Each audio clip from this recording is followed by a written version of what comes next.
Howdy YouTube, and welcome to another episode of the restoration on my 1975 LH Torana. So we're going to be picking straight up where we left off in the previous video. The last video, for those of you who have been watching, will probably remember that we stripped most of the paint off this quarter panel, and wasn't it just fun to see all that bog fly out? And let's be clear, that's bog that I put in there like 15 or 20 years ago. Like, I've owned this car for quite a while, so I'm definitely not above bog, but I guess one thing that it does kind of prove is that it can last for a while. Now, I actually remember doing this quarter panel, and I used that White Knight rust converter, the stuff that you get from Bunnings. It's like the water-based one.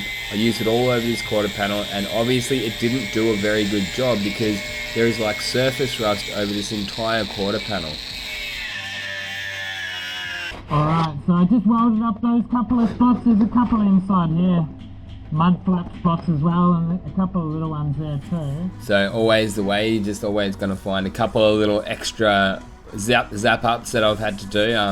Found a couple of little extra welds there, but moving right along, we've got the rust buster. That's what I've got here. So I like to spray it on out of the sprayer bottle. I've found that to be the best way, and then just get a bit of Scotch-Brite to sort of help spread it around and massage it in.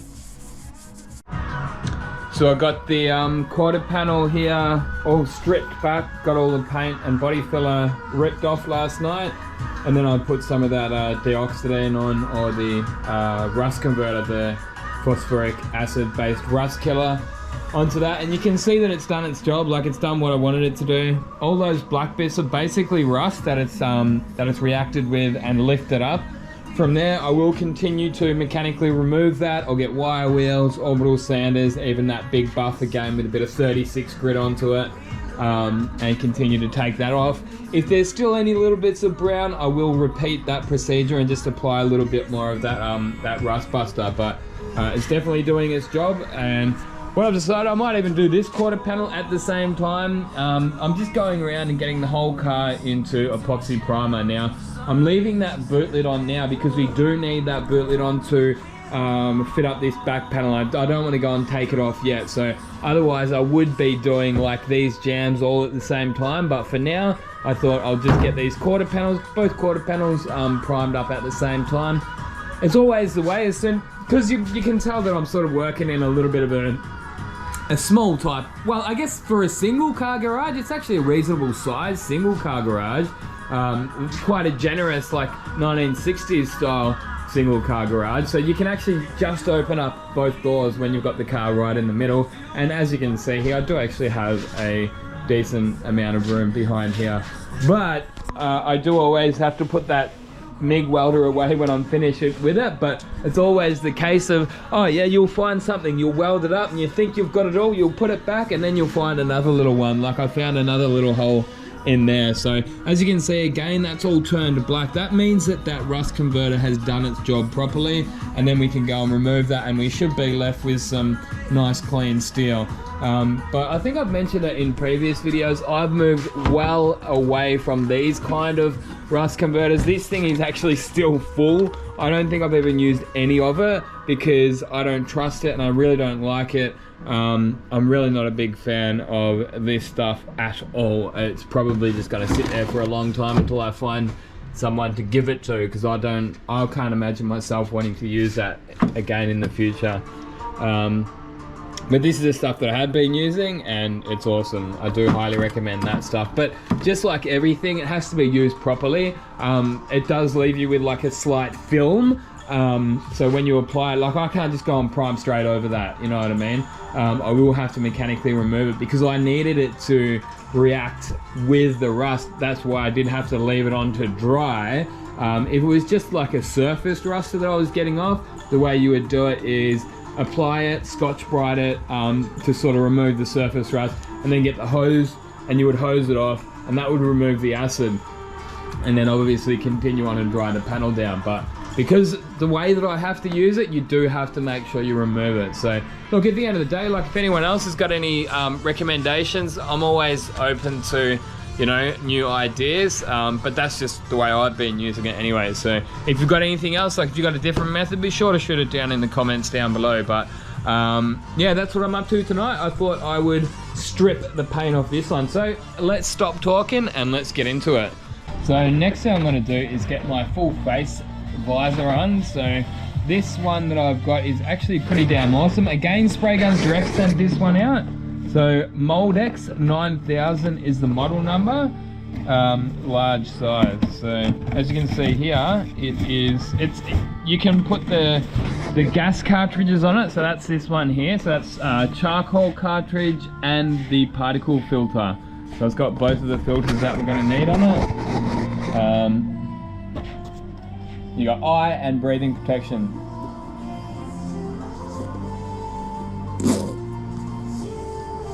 There we go. It's pretty dusty in here when I'm doing this, the paint removal here. So I've been smashing it with the 16 grit, starting off with 16 grit. It actually gets pretty loud too, so I've been wearing the earmuffs.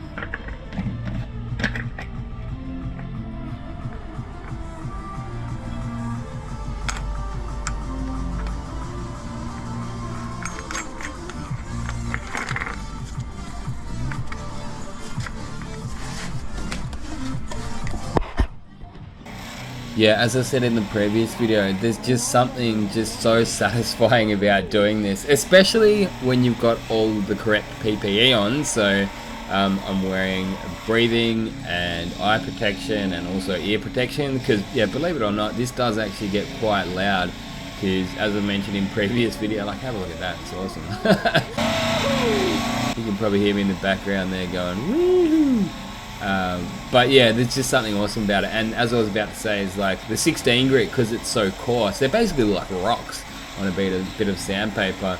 Yeah, it does get quite loud too. So yeah, all of that bog which I put in there as a 20-year-old has got to come back out, so that we can treat all that metal properly and get it to a nice clean state, and then get some epoxy primer down onto it, treat all the rust on it, and then load it back up with bog. Basically, I know like there's been a few people who are like, what are you doing, like you're putting too much bog in it. It's like, man, look, to do this job properly, it nearly wouldn't be worth doing. Like that's how bad it is, you know. And also the other, like I'm a spray painter, so you know I know my limitations, and I'm also, you know, I'm doing this in suburbia, like I'm doing it in my garage in suburbia, so I don't want to be out here banging and crashing at night time. Like it's quite loud. Like this is loud enough as it is, but I think it's not too loud for the neighbors. But if you're in there, you know, shrinking panels and banging and crashing and like hitting those panels with hammers and dollies for hours on end, which is what this car would need, because it's in a bad state, guys. Like everyone knows that. But look, all in all, I'm putting metal back in it, I'm making it solid, and I'm treating it. I don't see why this shouldn't last for a long time. Like I've had enough examples and proof to myself that filler work done properly can be done quite thick and last for quite a while. And I know there's going to be lots of people that do disagree with me about the limits and that, but that's okay. Like, you know, you do you. Like, I'm not here to, you know, try and tell people the way that they should do things. I'm just here to show you the way I do things. So I just had to weld up a couple. There was like one little hole there, so that was that little cut that we put in the other day. I welded up a couple of these body mold holes here, and there was a couple of must have been from like a mud flap or something. There's another little hole here, and there was one over there, so I welded them up, and next thing I'm going to be grinding those welds back, and yeah, keep going. Woo! Sorry for the extra dose of cringe there, guys. Gunman dancing. But I guess I wanted to leave it in just to show you guys how much fun I'm actually having. And I really am. Like, I'm just having so much fun on this car. There's like not 1 minute that I've been spending on this car when I don't want to be there. Don't forget, as I just mentioned earlier, I am doing this in my garage. I can literally be inside my house and be having a shower within 2 minutes. So, you know, I'm only doing any of this for fun. Alright, so get this phosphoric acid on. So that's about it for this video there, guys. We're going to be continuing on straight where we left off in the next video, and we're going to be jumping back onto that passenger side quarter panel while I wait for that phosphoric acid to bite into this driver's side one. So again, hope you have been enjoying this series. If you have, be sure to drop a like, and I'll see you in the next one. Okay, so that's enough to get that started, but kind of wipe off any from that primer. It can kind of bite into it.